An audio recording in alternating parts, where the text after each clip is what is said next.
Prabowo dan Luhut, dua bintang Kopassus dipercaya LB Murdani dirikan detasemen anti-teror. Menteri Pertahanan Menhan Prabowo Subianto dan Menteri Koordinator Bidang Kemaritiman dan Investasi Luhut Binsar Panjaitan memiliki jejak kebersamaan yang cukup panjang, terutama sejak keduanya berada dalam pasukan khusus anti-teror Detasemen 81 yang kemudian diberi nama Sat 81 Gultor Kopassus. Meski keduanya kerap berseberangan karena berbeda pandangan politik, namun kini keduanya sama-sama berada dalam pemerintahan Presiden Joko Widodo (Jokowi) dan berjuang untuk kepentingan Merah Putih. Hubungan Prabowo dan Luhut diceritakan oleh Prabowo dengan lengkap dalam buku biografinya berjudul Kepemimpinan Militer Catatan dari Pengalaman Letnan Jenderal TNI Purn Prabowo Subianto. Dalam buku tersebut, Prabowo yang merupakan lulusan Akademi Militer Akmil 1974 ini menceritakan awal mula pertemuannya dengan Luhut. Kala itu, Prabowo masih berpangkat kapten, sementara Luhut baru kembali dari Operasi Nanggala 5 di Timur Timur. Luhut yang merupakan lulusan terbaik Akmil 1970 kemudian diangkat menjadi Kepala Seksi 2 Operasi Grup 1 Kopassus dan Prabowo sebagai wakilnya. Keduanya, bahkan saat itu langsung dikirim untuk mengikuti pendidikan Sekolah Special Forces ke Amerika Serikat (AS). Pada 1981 sejak kembali dari Amerika, saya bersama Pak Luhut dipanggil oleh Pak Benny Murdani.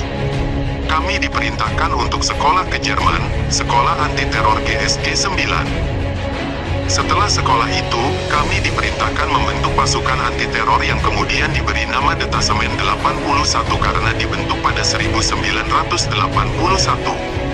Tidak lama kemudian, Detasemen 81 berhasil dalam operasi pembebasan sandera di Woyla. Ini adalah salah satu peristiwa pembebasan sandera yang paling terkenal di dunia pada saat itu, kenang Prabowo. Saat membentuk dan melatih pasukan anti-teror Indonesia, Prabowo menyebut Luhut banyak memberikan masukan terutama untuk menyusun rencana latihan dan administrasi pembangunan. Bahkan, Prabowo muda saat itu sudah diberikan tanggung jawab untuk pembangunan pangkalan maupun pengorganisasian. Prabowo mengaku, hubungannya dengan Luhut sebagai sebuah tim saat itu sangat baik.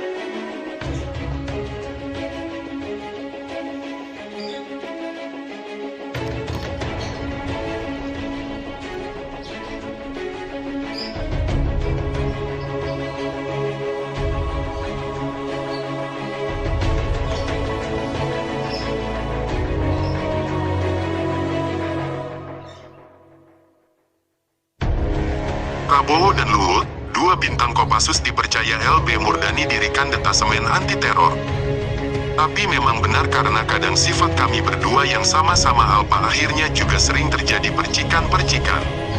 Gaya kepemimpinan dan kepribadian kami sama-sama keras, jelasnya. Namun, Prabowo mengaku belajar banyak dari sosok Luhut Binsar Panjaitan. Menurutnya, Luhut adalah orang yang tegas dan berkemauan keras. Beliau juga punya fisik yang baik. Beliau memimpin dari depan. Beliau sering lari, dan lari beliau selalu di depan. Saya memang tidak sekuat beliau larinya. Maklum, mungkin ini genetika, saya sering berseloroh orang-orang luar Jawa itu biasanya lebih kuat daripada orang dalam Jawa karena di luar Jawa kampung-kampung itu jauh. Mungkin pada saat itu genetikanya menjadi kuat lari, kuat jalan. Beliau sering memimpin dari depan. Pak Luhut juga penembak yang bagus. Beliau orang yang teliti dalam perjalanan, ucap Prabowo. Setelah kebersamaan yang cukup melekat, keduanya kemudian berpisah. Luhut melanjutkan sekolah staf dan komando ABRI, sementara Prabowo menjalani kursus lanjutan perwira. Kami berpisah dan jarang lagi bertugas bersama, tetapi kami saling menghormati walaupun kadang-kadang perbedaan pandangan tapi di ujungnya kita selalu bersatu untuk kepentingan Merah Putih, ucapnya. Prabowo mengakui sempat berseberangan dalam pandangan politik. Namun, kini keduanya duduk di pemerintahan untuk membela Panji Merah Putih. Setelah pensiun, kita pernah berada di posisi politik yang berseberangan tapi kita saling menghormati dan selalu pada ujungnya bisa mencari titik-titik kerjasama untuk Merah Putih, cerita Prabowo. Kebersamaan Prabowo dan Luhut di Kopassus juga diceritakan mantan-mantan Danjen Kopassus Letnan Jenderal TNI Purn, Sintong Panjaitan. Pada awal 1979 Benny Murdani memanggil dirinya dan menyampaikan analisisnya mengenai kemungkinan ancaman teroris. Dalam buku yang ditulis Julius Power, berjudul Benny Murdani, Profil Prajurit Negarawan, Benny menyebut ancaman teroris tersebut muncul dalam bentuk pembajakan pesawat.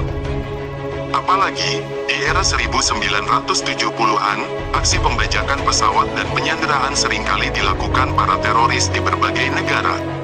Cara tersebut dinilai efektif bagi teroris untuk menarik perhatian dunia internasional. Jenderal Kopassus ini kemudian meminta Sintong untuk menyiapkan sebuah pasukan khusus anti-teror. Tidak hanya itu, Sintong juga diminta membuat bahan perbandingan dengan pasukan anti-teror di negara lain. Sintong kemudian diberi kesempatan untuk mempelajari pasukan penanggulangan anti-teror di luar negeri. Salah satunya dengan mengikuti latihan di Special Air Service SAS Angkatan Darat Kerajaan Inggris di Hereford. Sintong juga diminta mengikuti latihan di Korps Komando Tropen KCT Angkatan Darat Kerajaan Belanda dan melihat langsung latihan pasukan khusus anti-teror Korea Selatan.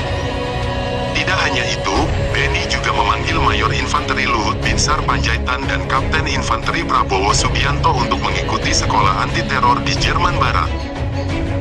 Letjen TNI Leonardus Benyamin Murdani, Asisten Intelijen Hankam Kepala Pusat Intelijen Strategis Asisten Intelijen Kopkamtib memberi arahan agar dirinya tidak mengikuti latihan anti-teror di Amerika Serikat. Alasan utamanya, Amerika Serikat lebih mengutamakan keunggulan teknologi sehingga dapat menyebabkan personelnya menjadi manja, ujar Sintong dalam bukunya berjudul Sintong Panjaitan, Perjalanan Seorang Prajurit Para Komando.